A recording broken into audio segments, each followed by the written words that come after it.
ఇంత రాసున్నట్టుంది లేదా కరెక్ట్గా ఓకే. హరి ఓం. శుక్లాంబరధరం విష్ణుం శశివర్ణం చతుర్భుజం ప్రసన్నవదనం ఛాయే సర్వవిఘ్నోపశాంతయే. గురుర్బ్రహ్మా గురుర్విష్ణుః గురుర్దేవో మహేశ్వరः గురు సాక్షాత్ పరం బ్రహ్మ తస్మై శ్రీ గురవే నమః. శృతిస్మృతిపురాణానామాలయం కరుణాలయం నమామి భగవత్పాద శంకరం లోకశంకరం. ఓం శ్రీకృష్ణ పరబ్రహ్మణే నమః. శ్రీమద్భగవద్గీత అదః షష్ఠోధ్యాయః ఆత్మసంయమయోగః. ఈరోజు క్లాస్లో మనము 6వ అధ్యాయము 31వ శ్లోకాన్ని సర్వభూతస్థితం యో మాం భజత్యేకత్వమాస్థితః సర్వదా వర్తమానోపి స యోగి మై వర్తతే. సర్వభూతస్థితం యః మాం భజతి ఏకత్వం ఆస్థితః సర్వదా వర్తమాన అపి సత్ యోగి మై వర్తతే. ఇది పదం. చూడండి ఇక్కడ ఏం చెప్తున్నారు మనకి. ఎవరైతే అంటే ఇక్కడ ఎవరైతే అంటే మనం ఎవరిని తీసుకోవాలి? ఏ పురుషుడు యోగిగా భగవంతుని యందు ఏకీస్థితుడై ఉంటాడో. క్రితం మనం ఏం చెప్పుకున్నాము? యోమాం పశ్యతే, ఎవరైతే సకల ప్రాణుల యందు నన్ను చూస్తున్నారో అలాంటి వారు యోగులు అని కదా చెప్పారు. అలా యోగి అయిన వారు సర్వభూత స్థితం అంటే సమస్త భూతముల యందు ఆత్మరూపమున స్థితుడై ఉన్న నన్ను అంటే ఇక్కడ నన్ను అంటే ఎవరు? సచ్చిదానందగణ పరమాత్మ స్వరూపాన్ని చూస్తున్నారు. అలాంటి వాడు వాసుదేవుడైనటువంటి నన్ను భజించును. అంటే ఇక్కడ అన్ని ప్రాణులలో పరమాత్మను దర్శించగలిగిన వాడు ఇంకా ఎవరిని పూజిస్తున్నట్లు, ఎవరిని ధ్యానం చేస్తున్నట్లు?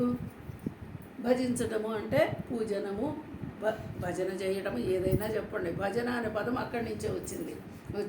భజించడం అంటే పూజించడం, గుర్తించటము, ప్రేమించడం, ఇలా ఎన్నైనా మనం ఎవరు ఎలా చూస్తున్నారు అంటే అందరిలో ఉన్నవాడిని, అందరిలో చూస్తున్న పరమాత్మని ప్రత్యేకంగా ఇంకా పూజ చేసేది ఏముంది? అదే పూజనము, అదే ధ్యానము, అంతా గుర్తించడమే ధ్యానము.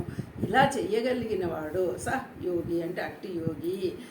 సర్వదా వర్తమానపి సర్వ వ్యవహారముల యందు ప్రవర్తించుతున్న అంటే చూడండి, ఇలా గుర్తించగలిగిన వాడు సర్వదా అంటే తనకి సంబంధించినటువంటి ఏ ఏ పనులలో ఉంటున్నాడో, ఏ ఏ పనులను చేస్తున్నాడో, ఏ ఏ వ్యవహారాలను చక్కబెడుతున్నాడో అయినా కూడా వాటన్నిటిలో నన్నే చూస్తున్నాడు, వాటన్నిటిలో నేనున్నాననే గుర్తిస్తున్నాడు.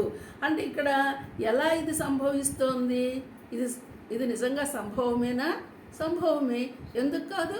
ఎందుకంటే అంతటా పరమాత్మ, అన్నీ పరమాత్మ అయినప్పుడు నువ్వు చేసే ప్రతి పనిలోనూ, నువ్వు వ్యవసాయం అయితే వ్యవసాయంలో ఉన్నాడు, కృషివలుడు అందులో ఉన్నాడు, నువ్వు ఉద్యోగం అయితే నువ్వు చేస్తున్నటువంటి పనిలో, ఆ పనిలో స్కిల్ ఏదంటున్నామో అది పరమాత్మను నువ్వు గుర్తించగలిగావు. మరి ఇప్పుడు నువ్వు అంతటా పరమాత్మను చూస్తున్నావు కదా, అంతా పరమాత్మే కదా. మరి అలాంటి వాడు వాసుదేవుడైనటువంటి నాయందే. మరి ఇప్పుడు ఇలాంటి తెలుసుకున్నవాడు ఎక్కడ ఉంటాడు? ఇంకా పరమాత్మతోనే ఉన్నాడు. అంటే పరమాత్మ వేరు, నేను వేరు కాను కదా. ఇప్పుడు ఒకటే అయినప్పుడు చేస్తున్న ప్రతి పనిలో పరమాత్మని దర్శించటం. అందుకే మనకు అది చెప్తారు కదా, వర్క్ ఈజ్ వర్షిప్ అనే మాట చెప్తూ ఉంటారు. అలాగే పనిలో పరమాత్మని దర్శించగలిగిన వాడు నిజంగా ఆ పనిని చక్కగా సమర్థవంతంగా చేయగలడు, విజయాన్ని పొందగలడు. అయితే ఇక్కడ మనకెంతసేపు ఏమనిపిస్తుంది? వ్యవహారాల్లో ఉంటే వ్యవహారమే చేస్తున్నాము, పనిలో ఉంటే పనే చేస్తున్నాము. కానీ అక్కడ పరమాత్మ భావన అనేది కొరబడుతుంది.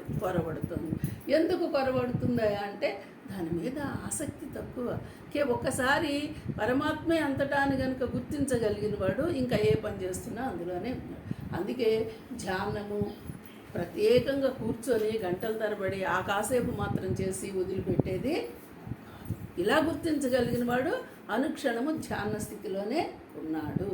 ఇంకా వేరుగా ఏమీ పోయి చేయవలసిన అవసరం ఏమీ లేదు. అయితే ఇది గుర్తించలేక వాటిల వైపు వెళ్తున్నారు కాబట్టి అది వాళ్ళ ఇష్టం. అలాగని మనం ఏం చేయొద్దని చెప్పము. ఎవరికి ఎలాగా నచ్చితే వాళ్ళు అలా చేసుకుంటారు.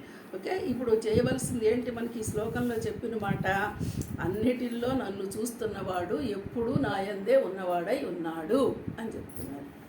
హరి ఓం.